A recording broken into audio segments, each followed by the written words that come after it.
दीर्घ दिन थरे पुलिस आखिरे धूली देई लुट करुथिले। भुजाली देखाई बैंक रु करुथिले टंका लुट। एमिति कि फॉलो मध्य करुथिले।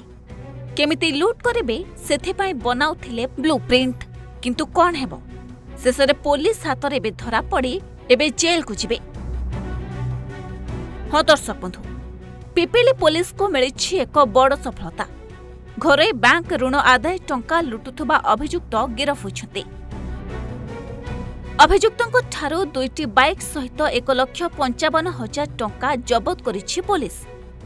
पुलिसर कहवा हिसाब रे गत किछि वर्ष धरी पुरी जिल्ला रे विभिन्न घरे बैंक ठारो लुटुथिले लुटेरा। गिरफ 2 अभियुक्त हेउछन्ते निमापड़ा अंचलर चतुर्भुज बारी आ अस्तरंग अंचलर आशीष बेहरा। चतुर्भुज नारे पुरी जिलार विभिन्न थाना प्राय 24टी मामला रहिथिबा बेले 18टी मामला रे से फेरार रहितला। आ घटना संपृक्त थिबा अन्य 2 अभियुक्त फेरार थिबा बेले आशीष साजिथिला खबरदाता।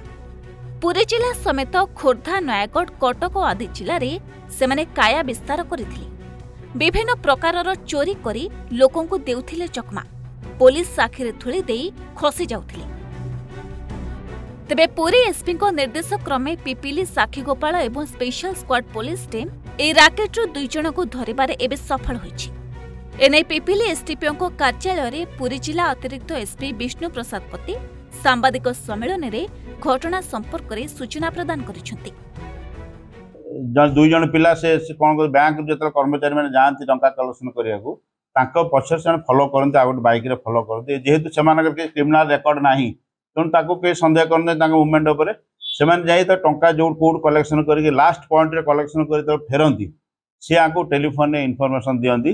जण अछंती मुख्य अक्यूजेड टिकिना जे चतुर्भुज बारिक अरेस्ट होइछंती। अन्य जण नाम इन्वेस्टिगेशन रे बाधा प्रकाश करनो तेणु एमाने ताको फॉलो जब इनफॉरमेशन देला परे जो मेन एक्टिव जो माने के जाके गुडाए रेकॉर्ड अछि क्रिमिनल रिकॉर्ड अछि तांकर से माने खबर नै कि बाटर तांको इंटरसेप्ट करके जो तांको सफल होबे गोटे परे गोटे लूट करी चालंत।